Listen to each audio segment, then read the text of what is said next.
네, 민주당 이재명 대표의 최측근이죠. 정진상 당대표실 정무조정실장이 오늘 새벽에 구속됐습니다.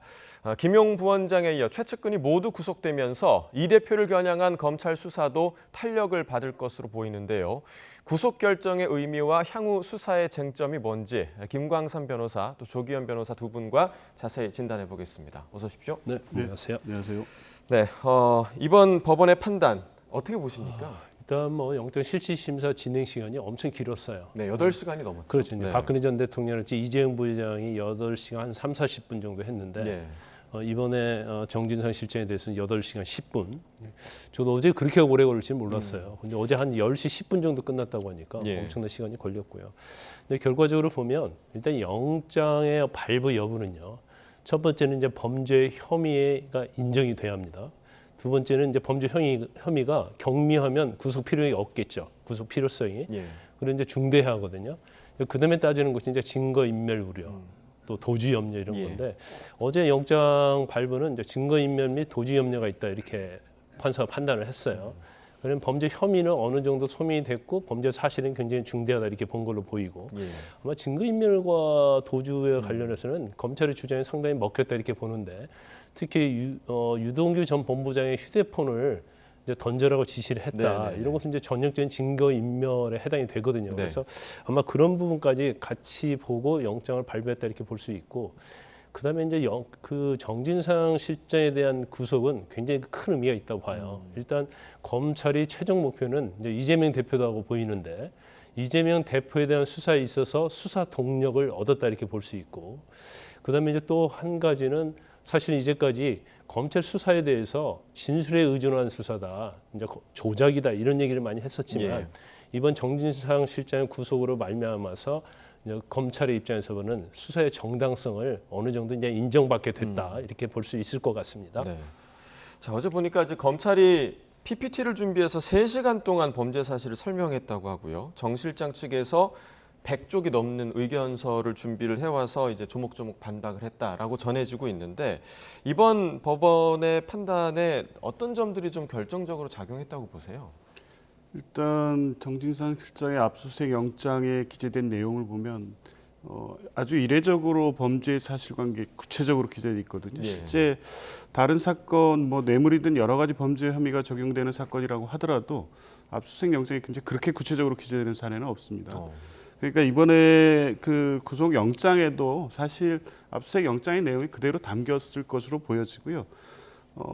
변호인단의 얘기에 의하면 압수수색 영장의 범죄 사실에 대한 구체적 물증은 제시되지 않았다고 전하고 있습니다. 예. 그렇다고 하면 결국에 유동규 남욱의 진술을 중심으로 해서 이 범죄 사실을 뒷받침하는 다른 진술들을 중심으로 이 범죄 혐의 사실이 그 영장 청구서에 적시됐을 것으로 보여지고요. 이 부분에 대한 검찰이 설명을 하고 정진상 실장 측이 하나하나 반박은 했지만 범죄 혐의 사실에 대해서 어느 정도 소명이 됐다고 본 것 같긴 합니다. 그런데 영장 단계에서는 어쨌든 범죄 혐의 사실이 인정되더라도 영장이 기각되는 사례는 또 있습니다. 네네. 백운규 전 장관의 사례도 있었고요. 그런데 이번에 법원이 밝히는 주요 발부 사유가 증거인멸과 또 도주 우려 뭐 이런 부분이라고 하면 검찰이 이 부분에 특히 신경을 써서 영장 신청을 했거든요. 그리고 관련해서 검찰과 언론 보도가 계속 나오고 있었습니다. 예. 주거 불안정 문제도 얘기가 있었고요. 압수수색 영장 단계에서 민주당사 PC에 증거를 지운 흔적이 있다 이런 부분이 예. 명확히 사실이 확인되지 않았는데 어쨌든 검찰로서는 영장을 발부에 사활을 걸고 있었고 이런 부분은 이제 법원이 어느 정도 받아들인 것으로 봅니다. 지금 이제 정 실장에 대해서 혐의가 크게 4가지잖아요. 네네. 그러니까 뇌물, 부패방지법 위반, 부정처사 후 수뢰, 증거인멸 교사까지. 그러니까 법원이 이 부분에 대해서 좀 어디까지 인정했다고 봐야 될까요? 근데 실제로 이제 범죄 혐의 자체는요 대장동과 유례에 관련된 거예요. 네네네. 그래서 이제 유례 자체도 대장동의 어떤 사업 구조와 똑같이 했고 또 이와 관련된 사람들이 우리가 소위 말하는 대장동 일당과 거의 겹쳐 있거든요. 그래서 이제 범죄 혐의가 소명됐는지 안 됐는지 그 부분에서는 뭐 법원에 판단하지는 않았어요. 그렇지만 증거인멸 도주 염려는 범죄 혐의가 소명된 걸 전제로 하기 때문에 네.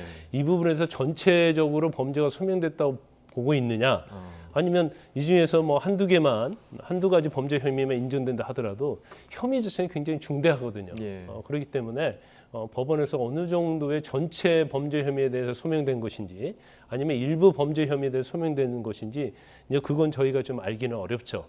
그렇지만 이제 중요한 의미는 결과적으로 검찰에서 주장하는 어떤 그 대장동 일당과의 관계, 그다음에 이제까지 뭐 진술에 의존한다고 이렇게 얘기를 했었는데 검찰이 영장이 발부된 걸 보면 검찰의 진술 이외에도 굉장히 크로스 체크를 하면서 상당한 물증을 지금 확보하고 있다.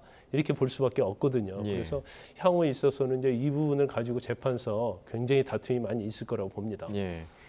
이 네 가지 중에서 이제 세 번째죠. 부정처사 후 수뢰, 그 428억 원 약정 혐의. 이 부분에 대해서는 사실 민주당 이재명 대표도 녹취록과도 맞지 않고 검찰이 이제 조작 수사, 정치 수사하고 있다 이런 비판을 했었거든요. 이 부분 좀 어떻게 보시나요? 1년 전에 유동규 본부장을 당초 기소할 때 이 부분에 증거로 삼았던 것이 소위 2020년 10월에 정영학 노래방 녹취록이었습니다. 예. 이 사업의 어떤 수익을 어떻게 나눌 거냐를 가지고 김만배, 정영학, 유동규가 대화를 나눈 거였고요. 그 전문이 다 이제 공개돼 있습니다. 예. 당시 검찰은 그 녹취록을 근거로 해서 이 부분 수익이 700억 원에 대해서는 유동규 몫이라는 것을 어느 정도 확정적으로 해서 기소를 했었죠. 근데 이제 이번에 기소한 내용을 보면 그 녹취록의 내용과 완전히 배치됩니다. 검찰은 이제 그 외에도 다른 증거가 있다고 밝히고 주로는 김만배의 그러한 진술이 있었다, 또 남욱이 번복한 진술이 있었다라는 근거를 했던 것으로 보이는데요.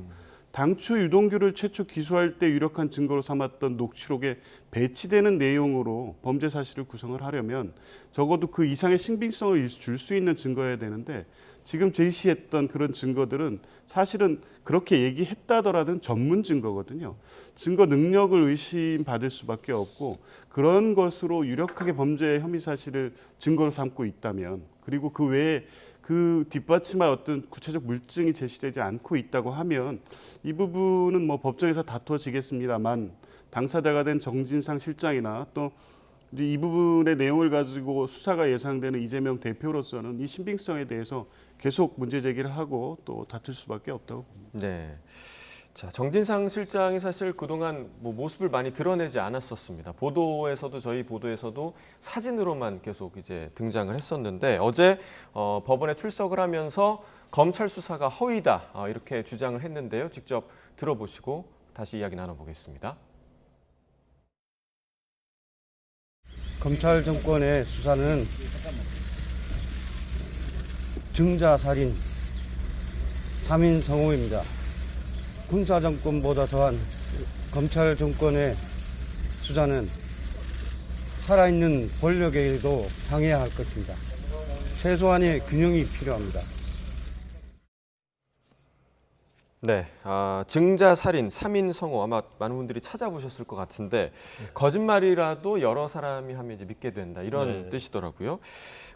정 실장 측이 계속 주장해 왔던 게 진술에만 의존해서 지금 수사를 하고 있다라는 주장이었는데 이번에 이제 검찰이 그동안 공개되지 않았던 좀 물증을 제시했다 이렇게 좀 봐야 될까요?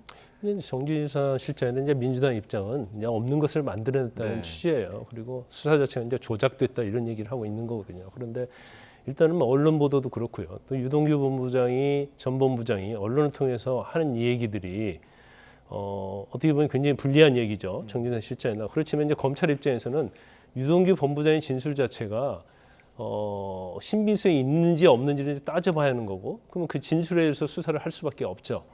그리고 그 수사를 하는 데 있어서 단순한 유동규 진술에만 의존하는 게 아니고 이걸 이제 크로스 체크 해봐야 돼요. 왜냐하면 유동규의 진술 자체는 이해관계가 있거든요. 예. 그러면 본인에게 유리하게만 진술할 수 있기 때문에 유동규 진술만 믿고, 더군다나 거대 야당인 민주당 대표와 관련된 사건인데 단순하게 진술만 믿고 갈 수 있는 검찰 입장에서 보면 그건 굉장히 잘못된 거죠. 네네. 그래서 아마 검찰은 유동규 진술 이외에도 여러 가지 많은 것을 좀 확보했다고 보이시고요. 아까 뭐 없는 걸 만들어냈다고 했는데 결국 이제 구속이 됐기 때문에 이 부분은 사실은 주장 자체가 그렇게 신빙성이 없다고 볼 수밖에 없어요. 그리고 이제 중요한 것 중에 하나는 김만배나 남욱이랄지 정영학, 정민영 변호사 이런 사람들이 사실 지금 입을 열고 있어요. 네. 그러면 그게 거짓이냐 아니냐는 결국 크로스 체크 해보면 그게 어느 정도 드러날 수 있다고 봐요. 그러면 사실 정진상 실장이나 이재명 대표 입장에서 이제 거짓이라고 얘기할 거고 그 나머지는 그게 아니고 사실 이렇다 얘기를 할 겁니다. 그래서 결과적으로 보면 검찰과 법원에 가게 되면 검찰과 이재명 대표나 아니면 정진상 실장의 김용 부원장과 싸움이 아니고 굉장히 그 대장동 일당이라고 말하는 사람들과의 혈투가 시작이 될 거예요. 예. 서로 누가 거짓말하냐는 싸움이 되는 거죠. 그래서 이제 그러한 것들이 앞으로 이제 전개될 것이 좀 명백하고 그래서 결국 이제 진술의 허위성에서 다툴 텐데 과연 이제 검찰이 얼마나 물증을 가지고 그 대장동 일당이 말하는 것을 뒷받침할 수 있느냐에 따라서 유무죄가 달라질 거라고 봅니다. 그 크로스 체크를 말씀을 해주셨는데 대질 신문이 진행되지 않았다고 지금 하거든요. 네네네. 이 부분은 좀 어떻게 봐야 이제 됩니까? 대질 신문은요 검찰에 수사를 하는데 A와 B가 있어요. 근데 A와 B가 진술이 달라요. 근데 도저히 판단하기 어려워요. 왜냐하면 A와 B의 진술밖에 없는 거예요. 예. 그런 게 때는 대질이 필요하죠. 근데 검찰은 정진상 실장의 진술이 다 거짓말을 보고 있는 거예요. 그리고 유동규 씨의 진술을 뒷받침할 수 있는 증거가 충분하기 때문에 서로 대질을 해봤자 뭐 맞다 틀리다 이게 어떻게 보면 말싸움밖에 되지 않는 거예요. 그러면 필요성이 없었다. 그렇죠. 네. 대질을 하지 않고도 충분히 정진상 실장을 구속할 수 있다고 검찰은 이제 자신감을 보인 거죠. 이제 그리고 그러면서 오히려 진술의 신빙성은 유동규에게 있다. 이렇게 방점을 찍은 거예요. 그러니까 대질을 해달라고도 우리 대질까지는 필요 없다. 근데 대질 여부는 사실 수사기관의 재량이거든요. 예. 그러니까 이제 거부를 한 거죠. 그 유동규 전 본부장의 진술이 지금 계속해서 좀 결정적인 역할을 하고 있는 그런 상황인데 그제였죠. 유 전 본부장이 자신의 부인에게 휴대전화 인멸을 지시했다라는 자백 진술서를 제출했다고 지금 알려지고 있습니다. 그러니까 입장이 좀 바뀐 부분인데 이 부분은 법원이 좀 어떻게 받아들였다고 보시나요?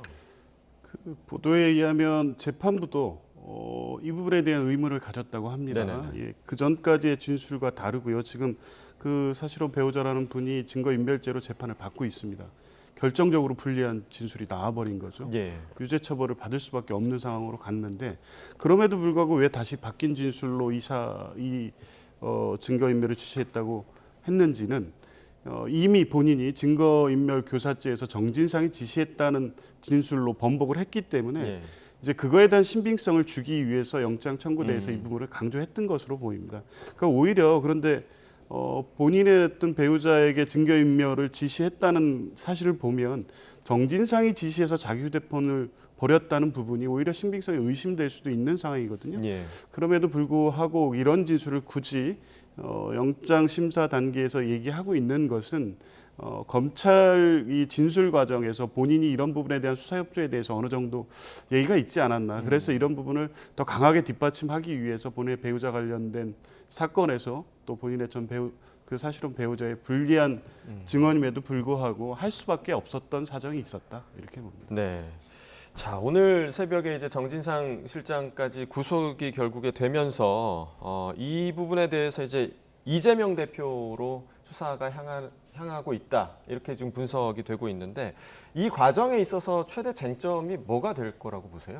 근데 제일 중요한 것은 그거겠죠. 지금 검찰 자체는 사실 대장동 개발과 관련해서 민간 사업자에게 이득을 몰아준 것 자체는 사실은 그 이득을 유동규, 정진상 그리고 김용 이분이 공유를 했다고 보는 거예요. 그렇기 때문에 이 돈이 만약에 제대로 배당이 됐고 가져갔다고 한다면 그게 이재명 대표와 이제 관련성이 있느냐 이제 이 부분을 보고 있는 거죠. 그래서 특히 이제 대장동 유례와 관련해서 민간 사업자에게 거액의 이익을 몰아준 것 자체가 이재명 대표의 관련성을 지금 찾고 있는 거고 또 어느 정도 찾을 수도 있다고 봐요. 그래서 이제 정진상 실장의 압수수색 영장이랄지 구속영장이랄지 아니면 김용 부원장에 대한 공소장에 보면 거의 이재명 후보와 관련성, 정치적 공동체 이런 얘기를 하고 있거든요. 네네네. 그러면 검찰은 지금은 명백하게 얘기하고 있지 않지만 이 김용 부원장이랄지 그다음에 정진상 씨의 범죄 혐의와 관련해서 이재명 대표가 관련이 있다고 보고 있는 걸 네. 보여요. 그러면 결과적으로 가장 그 당시에 성남시장 시절에 시장을 있었고 경기도지사 때 도지사를 했기 때문에 결과적으로 가장 윗선이라고 할 수 있는 이재명 대표를 조사하지 않을 수 없다는 거죠. 예. 그래서 이제 검찰이 어느 정도의 이재명 대표와 관련성, 연결고리를 이제 확보했는지 지금은 언론 보도도 지금 나오고 있지 않죠. 그렇지만 결국 정진상 시장이 구속이 됐기 때문에 앞으로 검찰은 10일간 구속된 상태에서 조사를 할 수 있고요. 또 한 번 연장할 수 있어요. 예. 그러면 20일간 연장할 수 있거든요. 네. 그래서 정진상 실장에 대한 구속 기간 동안에 어느 정도 조사가 끝나면 경우에 따라서는 그 조사 20일 이내라도 이재명 대표에 대해서 소환을 하면서 어떻게 보면 굉장히 적극적으로 정식 수사에 소환에 네. 할 가능성이 상당히 크다 이렇게 봅니다. 네. 어제 그 이재명 대표가 한 유튜브 방송에 출연을 했더라고요. 근데 어제 했던 말이 조금 화제가 됐습니다. 요즘 상황이 워낙 좋지 않아서 우울증에 걸린 것 같다. 이런 이야기를 했다고 하는데 물론 이제 녹화 시점이 구속 전입니다. 구속이 결정되기 전 시점이긴 한데 이 얘기 좀 어떻게 보셨어요? 저 안 그래도 방송을 보고 왔는데요. 네. 꼭 그 이재명 대표 개인의 지금 이 수사 관련된 부분에 국한된 본인의 심정을 말씀하신 것 같지는 않습니다. 그것까지 포함해서 이 그날의 주제가 전태일 평전에 대한 이 책을 가지고 대화를 나누는 네. 시간이었고 관련해서 최근에 이슈가 되고 있는 중대재해처벌법이라든가 여러 가지 노동권에 대한 최근 정부 들어서 상황 이런 얘기를 뭐 여러 가지를 나눴거든요. 그리고 12구 참사에 대한 얘기를 시작하셨고요. 네. 사회 전반의 어떤 뭐 최근의 상황에 또 본인의 상황까지도 말씀하셨다고 볼 수도 있지만 마치 지금 이재명 대표 개인 수사의 문제로만 가지고 그것이 네네네. 뭐 우울증으로 연결되고 이렇게 단순하게 해석되는 발언이라고 보기는 좀 어려운 것 같습니다. 뭐 워낙 또 시점이 또 그렇다 보니까 또 그렇게 해석하는 부분도 좀 많은 것 같고요.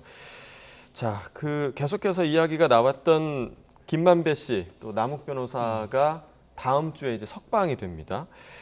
남욱 변호사가 조금씩 예전과는 조금 다른 이야기들을 하고 있어서 또 무슨 이야기를 할지가 좀 궁금해지는데 또 추가적인 폭로가 있을 거라고 보세요? 어떻게 제가 보세요? 볼 때는 그럴 가능성이 있다고 봐요. 예. 그러니까 지금까지 언론을 통해서 나온 것은 남욱 변호사의 직접적인 게 아니고 물론 이제 KBS에서 남욱 변호사에 대해서 인터뷰를 했었죠. 네네, 그 내용이 그랬었죠. 나왔었는데 가장 대장동과 관련된 거, 또 유로에 관련된 거에서 제일 잘하는 게 남욱이고요.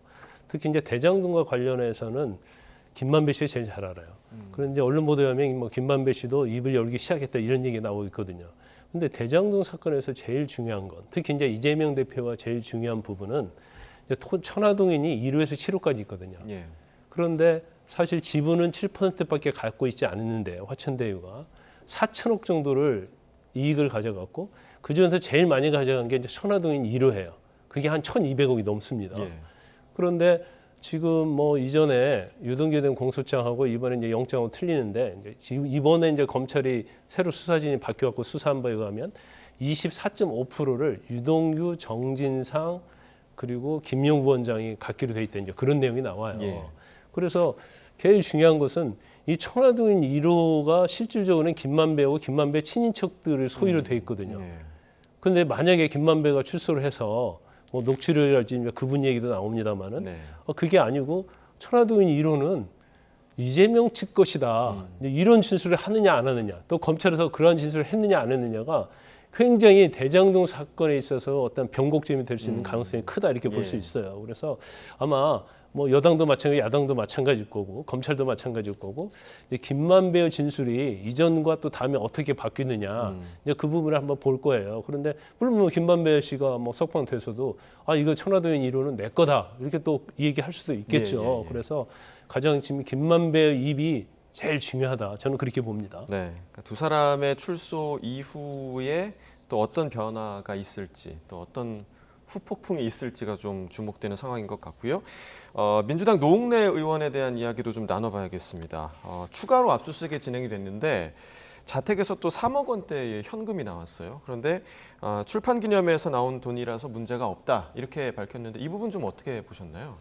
일단 노웅래 의원에 대한 압수수색 영장 기재 범죄 혐의는 그 소위 말해서 이정근 부총장과 연계된 그 사업가로부터 2020년에 6천만 원을 받았다는 네. 사실이었습니다. 그런데 이제 그걸 가지고 압수수색하는 과정에서 3억 원의 현금이 네. 이제 발견이 됐고, 근데 압수수색 영장에 이 부분이 이제 압수물로 기재가 안 돼 있었기 때문에 일단 봉인을 하고 그 다음 날 다시 영장 집행을 네. 한 것으로 보이는데요. 일단은 그 돈을 수수한 시점은 2020년입니다. 그리고 약 2년여 가까이 경과된 시점에서 그 현금, 집에 있는 현금이 그 범죄로 수수한 돈이라고 특정하기는 어렵죠. 그렇죠. 그리고 네. 6천만 원이 딱 있다거나 그에 유사한 금액이 있는 것도 아니고 더 많은 금액이 있었습니다. 네. 그러면 다른 여러 돈이 섞여 있다고 검찰은 볼 수도 있고, 이제 그런 걸 근거로 해서 범죄 관련성을 가지고 다시 압수영장을 발부받은 것으로 보이는데요. 일단 그 돈 뭉치가 있었다는 사실만으로 지금 검찰이 들여다보고 있는 그 뇌물수수죄의 혐의가 상당하다고 아직은 인정할 단계는 아니라고 봅니다. 예. 그리고 이제 그렇게 해서 검찰이 수사를 하고 기소를 한다고 해도 결국에 지금 발견된 돈 뭉치 때문에 뇌물수수 혐의가 그대로 인정될 수는 없고요. 돈을 주었다는 사람의 진술, 또 주는 시점에서의 여러 가지 정황이나 구체적 물증이 제시돼야만이 범죄 사실 여부를 확인할 수 있기 때문에 지금 일단 뭐 자극적이긴 한데요. 돈 뭉치가 발견되기 때문에 그렇죠. 네. 6천만 원 뇌물수수 혐의와 바로 연결시키기에는 아직 좀 이르다 이렇게 봅니다. 직접적으로 연결짓기는 아직은 어렵다라고 말씀을 해주셨고요. 결국에는 이게 이제 방금 말씀을 해주셨지만 이정근 부총장의 구속 이후에 지금 이루어지고 있는 그런 수사인데 그 공소장에 보면 지난 정부, 문재인 정부 장차관급 인사 또 민주당 국회의원 등 10명의 실명이 등장을 한다고 합니다. 이후에 다른 인사들로 좀 수사가 번질 가능성에 대해서는 좀 어떻게 보세요? 근데 그건 예단할 수는 없어요. 그런데 이제 공소장에 보면 이제 내용이 그렇죠. 이제 청탁을 하는 거죠. 그럼 청탁을 과연 들어줬느냐, 들어주지 않았느냐. 그건 청탁은 받았지만 나는 그거에 대해서 무시를 했느냐, 무시를 했지 않느냐. 예. 결국 이정근 사무부총장이 이제 민주당에서 오랫동안 정치 활동을 했기 때문에 이제 인맥이 있는 거예요. 그러다 보니까 장차관급 뭐 언니라고도 하고 오빠라도 하면서 이 얘기는 충분히 할 수 있겠죠. 그렇지만 현실적으로 그런 청탁을 들어주느냐, 들어주지 않았느냐 문제고, 그 다음에 또 청탁의 대가로 돈이 갔느냐, 안 갔느냐, 이제 그 부분이 굉장히 중요할 것 같아요. 네. 그래서 지금 노웅래 의원과 관련된 부분은 사실은 돈을 준 사람이든지 수사를 하다가 그게 나온 거거든요. 그런데 검찰이 추가적으로 어떤 카드를 가지고 있는지 그건 모르겠어요. 이제 추가적으로 뭐 그 부분과 관련해서 수사가 더 될지 모르겠지만 아마 뭐 지금 노웅래 의원이 한 6천만 원 정도, 5천만 원 정도이기 때문에 금액이 사실 정치자금법으로 보면 큰 금액은 아니고요. 네, 네. 뇌물로 보면 엄청 큰 금액이에요. 그래서 어떤 죄를 적용할지는 모르겠지만 검찰 자체가 어떤 수사에 있어서 뭘 가지고 있는지가 달라질 수가 있다 이렇게 봐요. 그래서 아마 그 부분에 대해서 수사가 계속 진행되는지 여부에 대해서 언론에 나오고 있지 않기 때문에 일단 지금은 이제 노웅래 의원의 혐의에 대해서만 좀 집중을 할 가능성이 크다 이렇게 봅니다. 네. 그러니까 민주당 입장에서는 지금 계속 힘든 상황이 좀 이어지고 있는 것 같은데 당 내에서도 좀 분위기가 굉장히 좀 뒤숭숭할 것 같아요. 전당대회 전에 이제 그 이재명 대표가 되면 사법 리스크가 너무 클 것이다 이런 우려가 계속해서 있었는데 앞으로 분위기 좀 어떻게 좀 예상을 하십니까? 일단 뭐 구속영장 발부가 뭐 민주당으로서는 당혹스러운 상황이죠. 네. 일단 만약에 기각됐다고 하면 적어도 검찰 수사의 정당성에 의문이 제기되는 것이기 때문에, 근데 어쨌든 여전히 검찰이 현재까지 제시하고 있는 것은 증언이나 그걸 뒷받침하는 몇 가지 정황 외에 구체적 물증은 확인되지 않고 예. 있는 상황이고요. 향후에 이재명 대표를 향한 수사가 어떻게 전개될지는 모르겠습니다만 관련성, 특히 이제 공모 문제에 대해서는 아주 구체적인 입증이 필요하거든요. 예. 이제 이런 부분 때문에 정치적 공동체, 그래서 결국에 이익을 공유하는 관계였다는 부분을 강조하면서 수사의 이 맥락을 그렇게 잡은 것으로 보이는데요. 이제 여전히 그런 부분에 대해서는 검찰이 당초 이 수사가 정치 보복성 표적 수사다. 네. 이런 부분에 대한 민주당의 입장을 확고하고 네. 내부에서도 전체적인 의원들의 분위기가 크게 다르지는 않기 때문에 지금의 대응 기조가 당분간은 이어질 것으로 봅니다. 네. 변호사님은 좀 어떻게 보세요? 계속해서 이제 표적 수사라는 주장을 민주당 측에서는 하고 있는데 어떻게 보시나요? 그런데 일단은 뭐 물론 뭐 정당 입장에서는 당연히 주장할 수 있는 내용이라고 봐요. 예. 그런데 일단 이재명 대표의 최측근이라고 할 수 있는 김용 부원장, 정진상 실장이 구속이 됐잖아요. 예. 이건 단순히 진술만 갖고 구속될 수 있는 건 아니단 말이에요. 그럼 결국 이제 이재명 대표를 향할 수밖에 없는데 저는 개인적으로 볼 때는 이재명 대표의 혐의 자체가 지금 정진상이랄지 김용 부원장 관련된 혐의에 플러스가 있어요. 성남 FC랄지 이런 부분이 있고 지금 이미 기소돼서 재판을 받고 있는 대장동 민간 사업자와 관련된 배임죄 이런 부분이 있거든요. 근데 만약에 검찰에서 지금 구속된 거 공무관계 인정이 대해서 자신이 없다 하더라도 현재 재판 중인 배임죄 그런 부분은 기소할 가능성이 굉장히 높다고 보거든요. 예. 그러면 검찰은 이걸 전부 다 한꺼번에 같이 수사를 해서 이재명 대표에 대해서 소환하고 경우에 따라서는 영장도 청구할 수 있다고 봐요. 그렇게 되면 사실은 민주당 입장에서 굉장히 당황할 수밖에 없고 또 그것이 어떤 법원의 결과로 나오면 영장이 발부된다든지 네네네. 그렇게 나오면 민주당 입장에 굉장히 당혹스러울 수밖에 없다. 그래서 이제 향후에 있어서는 이재명 대표에 대한 사법 처리 이것이 앞으로 민주당의 운명, 또 네. 민주당 내부에서 갈등 이런 것들이 굉장히 잠재적으로 존재하고 있다 이렇게 네. 봅니다. 검찰의 수사 방향 그리고 이에 대한 민주당의 대응까지 계속해서 좀 지켜봐야 할 대목인 것 같습니다. 김광산 변호사, 조기현 변호사 두 분과 이야기 나눠봤습니다. 고맙습니다.